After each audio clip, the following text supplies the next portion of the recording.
430 volt आ रहे हैं।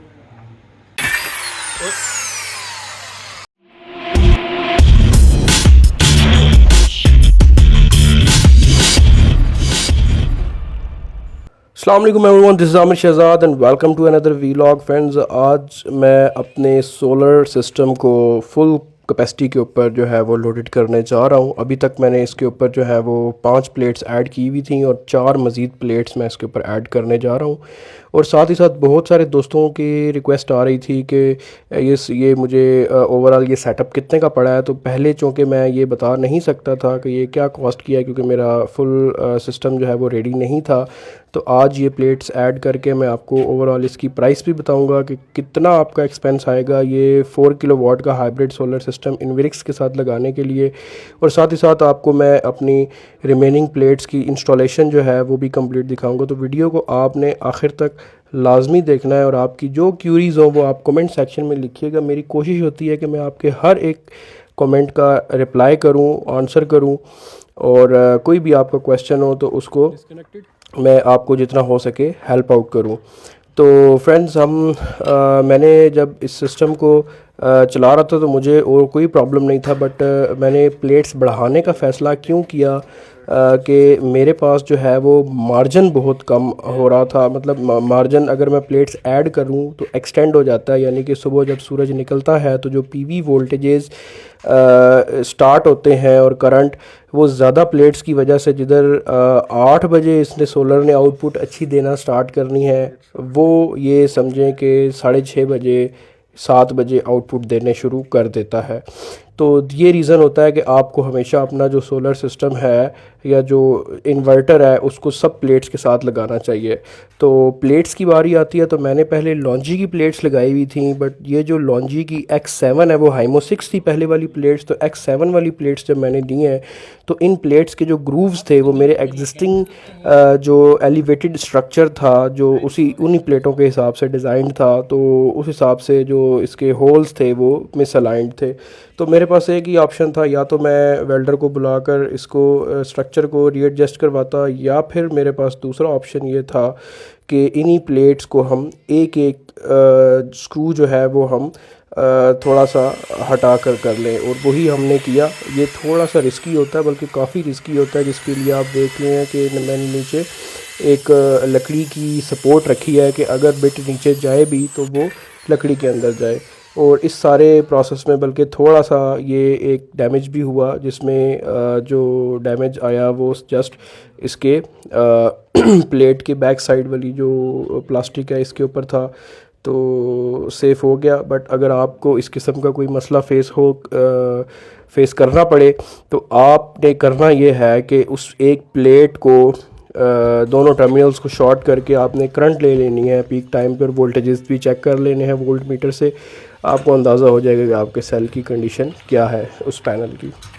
तो एनी हाउ फ्रेंड्स, एक एक करके पैनल्स में सुराख कर लिए हैं मैंने, और फिर उसके बाद इन पैनल्स को बारी बारी जो है वो फिट करना स्टार्ट कर दिया है। मैंने जो प्रीवियसली जितना भी सिस्टम इंस्टॉल हुआ था, वीडियोज़ ऑलरेडी अपलोडेड है, तो मैंने इसको इसी हिसाब से रखा था कि जब मैंने प्लेट्स मज़ीद ऐड करनी है तो कोई बहुत ज़्यादा काम ना इसमें बढ़े।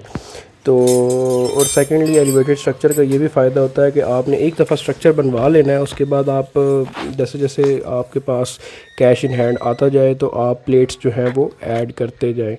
तो इस सब में अब ये प्लेट्स इसके ऊपर रख के इनको स्क्रू टाइट कर दिया है, और आप देख सकते हैं इस वक्त मेरी हालत क्या हुई है। काफ़ी गर्मी थी इस टाइम पे मैंने ये प्लेट्स ऐड की, और ये जो सुराख किए थे फिर भी इनमें थोड़ी बहुत जो है ना वो एडजस्टमेंट करनी पड़ी थी रन टाइम पे ऊपर रख के, क्योंकि ये सबसे बड़ा इशू होता है। कुछ तो जो लोकल जो सोलर इंस्टॉलर होते हैं वो प्लेट्स को पहले सी चैनल के ऊपर माउंट करते हैं और उसके बाद ये फिर इसको वेल्डिंग करते हैं, जिसमें प्लेट्स के ऊपर आपकी काफ़ी सारी जो है वो वेल्डिंग के निशान चले जाते हैं। अच्छा, सेकेंडली जब आपका एलिवेटेड स्ट्रक्चर या जो भी आपका होता है इस तरह का कंबाइंड स्ट्रक्चर सारी प्लेट्स का, जब वो सारा लोडेड होता है, उसमें सब प्लेट्स लग जाते हैं, उसमें विंड प्रेशर भी काफ़ी आ जाता है, तो आपने जो सपोर्ट्स हैं अपने स्ट्रक्चर की वो उनको मजबूत रखना है, कंक्रीट करके रखना है और उसको जस्ट स्क्रूज़ लगा के नहीं छोड़ना। ठीक है, अभी 2 प्लेट्स जो हैं वो मेरी इंस्टॉल हो चुकी हैं और बाकी जो है वो इन प्रोसेस है। एंड इसमें ओवरऑल आपको अगर मैं एक चीज़ बताऊं तो ये सेंटर में जो मैंने स्पेस छोड़ी है ये इसको वॉश करने की है, बट जो जो इसके सुराख किए थे एडिशनल होल्स उनको थोड़ा सा रीएडजस्ट करके रखा था। अभी मैं आपको आगे दिखाऊंगा भी सही कि जो इसमें बेसिकली दोनों प्लेट्स का आपस का डिस्टेंस है वो थोड़ा सा बढ़ाया है मैंने, ये नज़र आ रहा होगा आपको। ये स्टैंडर्ड डिस्टेंस इतना नहीं होता, ये थोड़ा सा इसीलिए ज़्यादा रखा है कि जब मुझे प्लेट्स को वॉश करना हो तो वो ईजी हो, कोई मुश्किल ना हो, नीचे जस्ट चेयर रख के तो यहीं से आप इसको वॉश कर सकते हैं। तो एनी हाउ फ्रेंड्स, अब मुझे इसकी ज़रूरत क्यों पेश आई, क्योंकि समर में या वैसे जब आपने लोड चलाना होता है तो आप अगर हाफ़ कैपेसिटी के ऊपर अपने सोलर पैनल्स लगाते हैं तो आपको पीक टाइम पे भी जो है वो एक टाइम पे एक चीज़ आप चला सकते हैं, अगर दूसरी चलाएंगे तो आपका वापडा यूज़ होता रहता है। बट इस केस में आपको कम से कम जो है वो इस चीज़ की टेंशन नहीं होती। और वैसे भी आज की डेट में सोलर पैनल्स की जो प्राइस है वो काफ़ी ड्रॉप हो चुकी है। मुझे तो जो है वो सोलर पैनल्स 2-3 मतलब दो वाट्स में मैंने लिए थे, तो फर्स्ट टाइम मुझे 51 रुपीज़ पर वाट जो है इसका रेट मिला था, एंड सेकंड टाइम जो है इट कॉस्ट मी 32-33 रुपीज़ पर वाट अराउंड। तो आखिर में आपको इसकी मैं टोटल कॉस्ट भी बताता हूँ कि मुझे टोटल इस पे कितनी कॉस्ट आई है।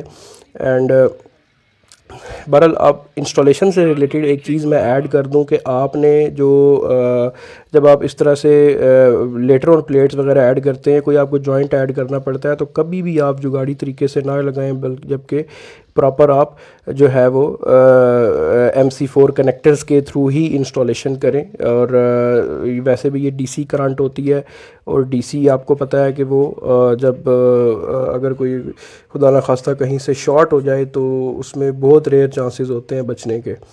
तो एनी हाउ मैं अब आपको कॉस्ट का थोड़ा सा बता देता हूँ कि मेरे पास मुझे जो ये इन्वर्टर कॉस्ट किया था वो 1,85,000 का कॉस्ट किया था आज से लास्ट सीज़न में, और आज की डेट में भी मोर और लेस इसी प्राइस में आपको ये इन्वर्टर मिल जाएगा। और ये इन्वर्टर आज की डेट में तकरीबन 10 महीने यूज़ करने के बाद मैं आपको एक ऑनेस्ट फीडबैक दे सकता हूँ कि मुझे कभी इसने अल्हम्दुलिल्लाह तंग नहीं किया, बिल्कुल ठीक इसने मुझे परफॉर्मेंस दी है। और साथ ही साथ इन प्लेट्स के साथ मैंने ये अपने टॉमसन के वाईफाई स्विचेस भी लगा दिए हैं, और इनके ऊपर मैं सेपरेट वीडियो बनाऊंगा। और इन सारी प्लेट्स को ऐड करने के बाद इसने मुझे जो है वो 4 किलोवाट का इन्वर्टर है, तो 3800 वाट की 3900 वाट का लोड इसने उठाया है, बट उसमें वापडा सपोर्ट के साथ। प्राइस की बात करें, मुझे टोटल इसके ऊपर मेरा कितना एक्सपेंस आया है, तो उसमें मेरा अराउंड 550 to 6 लाख इसके ऊपर जो है वो एक्सपेंस आया। अगर आप चाहते हैं कि मैं एक्सपेंस की कंप्लीट ब्रेक थ्रू वीडियो बनाऊं कि किस पार्ट के ऊपर कितना एक्सपेंस आता है, किस चीज़ के ऊपर, इंस्टॉलेशन की अलग, इन्वर्टर की अलग और बाकी एसेसरीज़ की अलग, तो कमेंट्स में मेंशन कीजिएगा, मैं आपके लिए जो है वो एक सेपरेट वीडियो भी इसकी बना दूंगा। Thank you so much for watching this video, take care and अल्लाह हाफिज़। I don't ever slow up, no I don't take shit. I got no love for the fakeness. If you wanna play tough and wanna hate this, I'll always show up. I don't ever slow up, no I don't take shit. I got